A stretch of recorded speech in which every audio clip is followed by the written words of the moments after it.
सादर नमस्कार। मैं हूं डॉक्टर अर्पित कृष्ण त्रिपाठी और सच्चिदानंदा परिवार में आप सभी का स्वागत है। आज भगवत गीता के विषय में हम आप चर्चा करेंगे, लेकिन उससे पहले हम प्रभु श्री गणेश और माता सरस्वती जी की वंदना करेंगे। वर्णानामर्थ संघानाम रसानाम छंदसामपि मंगलानाम चकर्तारव वंदे वाणी विनायको। अक्षरों, अर्थ समूहों, रसों, छंदों और मंगलों की करने वाली सरस्वती जी और गणेश जी की मैं वंदना करता हूं। मुझ जैसे मूढ़ और अज्ञानी व्यक्ति के सामर्थ्य के बाहर है कि वो भगवत गीता जैसे महान ग्रंथ जो स्वयं प्रभु श्री कृष्ण जी की वाणी है उस पर अपना कोई व्याख्यान लिखे, कहे या सुनाए। फिर भी परमपिता परमेश्वर की इच्छा मानकर समाज में धार्मिक व नैतिक उत्थान के लिए प्रेरित होकर मैं प्रभु के इन शब्दों को 21वीं सदी के अनुसार व्याख्यान करने का दुस्साहस करूंगा। ज्ञानी वसंतजन हमारी त्रुटियों को नादान बालक समझकर क्षमा करेंगे, उनसे ऐसी अपेक्षा रखता हूं। सबसे पहले हम श्रीमद् भागवत महापुराण और श्रीमद् भगवत गीता में अंतर समझते हैं। भगवत का अर्थ होता है ईश्वर, इसीलिए हम ईश्वर के ज्ञान को भगवत ज्ञान भी बोलते हैं। लेकिन हम अधिकांशतः भगवान विष्णु व उनके सगुण रूप प्रभु श्री कृष्ण को ही भगवत नाम से बुलाते हैं और भगवान विष्णु के अवतार व उनके जीवन से जुड़ी बातों का विस्तृत व्याख्यान श्रीमद् भागवत महापुराण में लिखा गया है। इसे श्रीमद् भागवतम और भागवत कथा भी कहा जाता है। गीता का शाब्दिक अर्थ होता है गुरु और शिष्य के बीच होने वाले आध्यात्मिक और तत्व ज्ञान का संवाद। श्री कृष्ण भगवान को भगवत कहते हैं और उन्होंने गुरु के रूप में अर्जुन को जो ज्ञान दिया था, महाभारत की रणभूमि में उस संपूर्ण संवाद के 700 श्लोकों के संकलन को श्रीमद् भगवत गीता या भगवत गीता भी कहा जाता है। श्रीमद् भगवत गीता के अतिरिक्त भी कई गुरु और शिष्य के बीच हुए आध्यात्मिक संवाद गीता के रूप में उपलब्ध हैं, जैसे अष्टावक्र गीता, जो कि ऋषि अष्टावक्र जी और राजा जनक के बीच का संवाद है। महाभारत के अश्वमेध पर्व में ब्राह्मण गीता व अनुगीता है। युद्ध जीतने के बाद युधिष्ठिर ने अश्वमेध यज्ञ करवाया और राज करने लगे। फिर जब श्री कृष्ण जी के जाने का समय आया तब अर्जुन ने उनसे कहा कि प्रभु, युद्ध के मैदान में आपका दिया हुआ ज्ञान मैं भूल सा गया हूं, एक बार कृपा करके उसे फिर से सुना दीजिए। तब भगवान श्री कृष्ण जी उनसे कहते हैं कि अब दोबारा वो वैसे ही नहीं सुनाई जा सकती। भगवत गीता की बात की जा रही है कि अब दोबारा वो वैसे ही हूबहू नहीं सुनाई जा सकती, पर उसका कुछ अंश जरूर सुना सकता हूं। ये संवाद अनुगीता कहलाई। श्रीमद् भागवत महापुराण में 8 गीताओं को विशेष स्थान मिला है। उन्हें संयुक्त रूप से गीताष्टक भी कहा जाता है, जैसे कपिल गीता, गर्भ गीता, परमहंस गीता, उद्धव गीता, अवधूत गीता, हंस गीता, भिक्षु गीता, एल गीता। एक गीता और इसमें है, 9वीं गीता भी इसमें है, उसे गोपी गीता कहते हैं। फिर भगवती गीता है जो देवी भागवत पुराण में है। पद्म पुराण में कुल 3 गीताएं हैं, कपिल गीता, कर्म गीता, शिव गीता। कूर्म पुराण में 2 गीताएं हैं, ईश्वर गीता और व्यास गीता। गणेश पुराण में गणेश गीता है। विष्णु धर्मोत्तर पुराण में शंकर गीता है।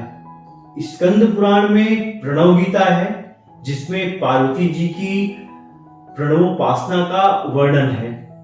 यम गीता तो विष्णु पुराण, नृसिंह पुराण और अग्नि पुराण और स्कंद पुराण जैसे 4 पुराणों में मिलती है। श्री राम गीता भी एक गीता है जो प्रभु श्री रामचंद्र और हनुमान जी के संवाद के रूप में प्रस्तुत है। अवधूत गीता ये प्रभु श्री दत्तात्रेय जी द्वारा रचित ग्रंथ है जो नाथ संप्रदाय में विशेष महत्व रखता है। और भी अन्य गीता उपस्थित हैं। प्रत्येक गीता का उद्देश्य किसी न किसी आध्यात्मिक सिद्धांत को प्रतिपादित करना ही है। लेकिन हमारे आपके इस पूरे व्याख्यान के दौरान प्रयोग किए गए गीता शब्द का अर्थ सदैव श्रीमद् भगवद गीता ही रहेगा। अन्य किसी गीता का अगर कभी नाम लिया जाएगा तो उसमें उसका पूरा नाम लिया जाएगा, नहीं तो सिर्फ गीता अगर कहा जाए तो इसका मतलब श्रीमद् भगवद गीता ही समझिए। अब श्रीमद् भगवद गीता पर सबसे प्राचीन उपलब्ध टीका आदिगुरु शंकराचार्य द्वारा रचित गीता भाष्य है। उसके बाद रामानुज, मधुसूदन सरस्वती जी, श्रीधर स्वामी जी, संत ज्ञानेश्वरी जी, बाल गंगाधर तिलक जी, स्वामी रामसुखदास जी व अन्य कई ज्ञानियों ने गीता पर भाष्य व अपनी अपनी टीकाएं लिखी हैं। यहां प्रश्न ये आता है कि फिर मेरे गीता पर कुछ भी बोलने या विचारने का क्या महत्व है, जब इतने महान और विद्वान लोगों ने गीता पर पहले कई भाष्य व टीकाएं लिख चुके हैं, तो मुझ जैसे अज्ञानी का इस विषय पर बोलने या विचारने का क्या महत्व है। या अगर कल को मैं गीता पर अपने विचारों को संकलित कर कोई पुस्तक रूप में प्रकाशित भी करवाता हूं तो उसकी भी आवश्यकता क्या है, जब हमारे आपके पास ऐसे दशकों या उससे अधिक टीकाएं पहले से ही उपलब्ध हैं। देखिए, प्रभु श्री कृष्ण के द्वारा अर्जुन को जो ज्ञान दिया गया था उसका जो शाश्वत मूल्य है वो तो सदैव समान ही रहने वाला है। लेकिन उन श्लोकों के अनुवाद की व्याख्या व टीका भिन्न भिन्न समय पर भिन्न भिन्न रूपों में की गई है और आगे भी की जाती रहेगी, क्योंकि हर बदलते काल के साथ सामाजिक परिवेश, वैज्ञानिक प्रगति, वैचारिक आयाम, नैतिक मूल्य, धर्म और कर्म का सापेक्षिक अर्थ, अन्य संप्रदायों के विचारों के आक्रमण व सैद्धांतिक दृष्टिकोणों में भिन्नताएं व विरोध भी बदलते रहते हैं। स्वामी रामसुखदास जी द्वारा रचित साधक संजीवनी, जो कि गीता पर एक विस्तृत टीका है, बाल गंगाधर तिलक जी के द्वारा रचित श्रीमद् भगवद गीता रहस्य या कर्मयोग शास्त्र, जो कि गीता पर एक वृहद टिप्पणी के साथ लिखा गया है। शायद इनसे बड़ी टिप्पणी श्रीमद् भगवद गीता पर किसी ने नहीं लिखी है। कर्मयोग शास्त्र के नाम से भी ये उपलब्ध है और ये कर्मयोग शास्त्र को बहुत ही सरल भाषा में और गीता के अनछुए रहस्यों को बहुत ही सरल भाषा में पाठकों को समझने में ये मदद करता है। और इन सभी से पहले मैंने डॉक्टर सर्वपल्ली राधाकृष्णन जी द्वारा बहुत सरल भाष्य है भगवद गीता पर, जिसको मैंने सबसे पहले अध्ययन किया। इनके अध्ययन के उपरांत मुझे आज के काल के अनुसार, आज के परिवेश में कई बिंदुओं पर अधिक प्रकाश डालने की आवश्यकता का बोध लगातार बना हुआ है। इसका अर्थ ये बिल्कुल भी नहीं है कि मैं किसी भी रूप में उनका अनादर या उपेक्षा करने की कोशिश कर रहा हूं जिन सभी ग्रंथों को मैंने पढ़ा है, जिन सभी ज्ञानियों के लिखे ग्रंथों को मैंने पढ़ा है, क्योंकि ये सभी ग्रंथ कालजयी हैं। मैं इन सभी लेखकों और इन ग्रंथों को अपने हृदय में सबसे ऊंचा स्थान देता हूं, बल्कि मेरे व्याख्यान बहुत हद तक इन सभी ग्रंथों से प्रेरित भी मिलेंगे आपको। ईश्वर की प्रेरणा से गीता पर किए गए इस व्याख्यान के केंद्र बिंदु आज के सामाजिक परिवेश में व्यवहारिक व भावनात्मक समस्याओं के बीच उलझे मनुष्य, विशेष रूप से युवा पीढ़ी को मैंने रखा है। और इसके मूल बिंदु में धर्म के वास्तविक अर्थ से पथभ्रष्ट वैदिक धर्म के अनुयायी हैं और धर्म व नैतिकता के पतन की ओर अग्रसर पूरी मानव सभ्यता, जिसे अनुमान भी नहीं कि वो किस अंधेरे में जीवन बिता रहे हैं और आगे न जाने कितना और अंधेरा होने वाला है। आज के काल में कर्म का पैमाना क्या होना चाहिए, वह अजगर के कुंडली रूपी कर्मकांड के बीच फंसे मनुष्यों को गीता के ज्ञान मार्ग व कर्मयोग रूपी बीन को सुनाकर उन्हें कैसे छुटकारा दिलाया जाए। ये मूल बिंदु हैं हमारे गीता के इस व्याख्यान के, और हमारा उद्देश्य है कि गीता के ज्ञान को सरल और साधारण भाषा में आम जनमानस के आत्मा तक पहुंचाकर उनके धर्म और कर्म के द्वंद्व का निवारण करके उनको तत्व ज्ञान का आत्मसात करवाकर धर्म के नाम पर फुहड़ता परोस रहे धर्म प्रचारकों के चंगुल से छुड़ाया जाए।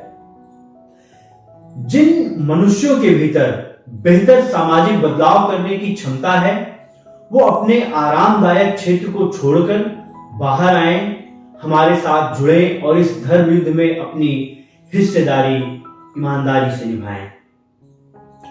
प्रभु श्री कृष्ण के कई बार समझाने के बाद भी जब दुर्योधन ने पांडवों को उनका राज्य हस्तिनापुर, जिस पर वास्तविक अधिकार पांडवों का ही था, उसे उन्होंने देने से इनकार कर दिया। इस पर प्रभु श्री कृष्ण ने पांडवों को रहने के लिए पूरे राज्य में से सिर्फ 5 गांव मांगे, जिसे भी दुर्योधन ने देने से इनकार कर दिया और ललकार कर कहा कि उन्हें हस्तिनापुर में एक सुई के नोक के बराबर भी जमीन नहीं मिलेगी। और उस सभा में दुर्योधन ने प्रभु श्री कृष्ण को अपने साथियों के संग बांधने की भी कोशिश की। दुर्योधन की मंशा साफ थी कि अगर पांडव राज्य चाहते हैं तो युद्ध करें, वरना चुपचाप हस्तिनापुर छोड़कर चले जाएं। इन क्रियाकलापों के बाद कुंती ने पांडवों को युद्ध के लिए आज्ञा दे दी।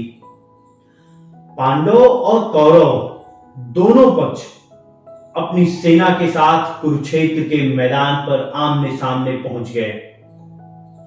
कौरवों की तरफ से 11 अक्षौहिणी सेना और पांडवों की तरफ से सिर्फ 7 अक्षौहिणी सेना और स्वयं प्रभु श्री कृष्ण खड़े थे। प्रभु श्री कृष्ण अर्जुन के सारथी बने थे। वो अर्जुन का रथ युद्ध के मैदान में बीचों बीच लाकर खड़ा कर देते हैं। अब अर्जुन को उसके सामने कौरवों की पूरी सेना साफ दिखाई दे रही है। अर्जुन देखता है कि उसके खिलाफ लड़ने के लिए कौन कौन इकट्ठा हुआ है। तो सामने अपने परदादा पितामह भीष्म, अपने गुरु द्रोणाचार्य, अपने भाई मामा सगे संबंधियों और भी कई परिवारजनों को देखता है। फिर थोड़ा रुककर विचार करता है कि आखिर हस्तिनापुर राज्य को वापस लेने के लिए उसे इतने लोगों का वध करना पड़ेगा। अर्जुन विचार करता है कि मैं कितना निकृष्ट प्राणी हूंगा जो जमीन के छोटे से टुकड़े के लिए अपने सगे संबंधी, रिश्तेदार और परिवार वालों की हत्या करूंगा।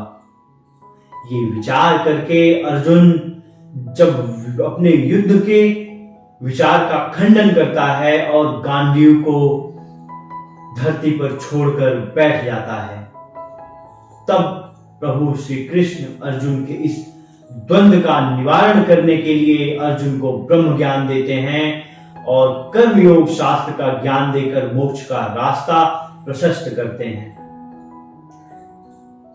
आइए बढ़ते हैं अब मूल गीता की ओर। वेद व्यास जी ने संजय को दिव्य दृष्टि दी थी कि वो कहीं भी रहकर महाभारत के युद्ध को देख व सुन सकेंगे, ताकि वो सारी खबर धृतराष्ट्र को सुनाते रहें। अब महाभारत के भीष्म पर्व के 25वें अध्याय के प्रारंभ में धृतराष्ट्र संजय से पूछते हैं, धर्म क्षेत्रे कुरुक्षेत्रे समवेता युत्सवा माम का पांडवाश्चैव किम कुर्वत संजय। हे संजय, जब मेरे पुत्र और पांडु के पुत्र धर्म के क्षेत्र कुरुक्षेत्र में युद्ध करने की इच्छा से एकत्र हुए, तब उन्होंने क्या किया हमारा पूरा उद्देश्य और प्रयास ये रहेगा कि श्रीमद् भगवद गीता के व्याख्यान को श्लोक सहित आप लोगों के सामने रखने के लिए सप्ताह में एक बार कम से कम अवश्य आया जाए। साथ जुड़े रहिए। धन्यवाद।